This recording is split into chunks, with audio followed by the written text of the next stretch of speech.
Dalawa lang naman ang options natin sa buhay.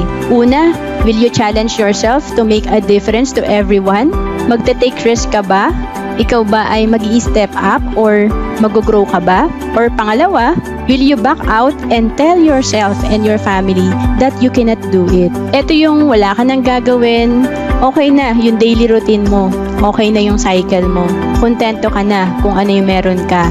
Which is usually, kapag tayo ay naging empleyado lang, talagang alam naman natin na hindi sapat yan.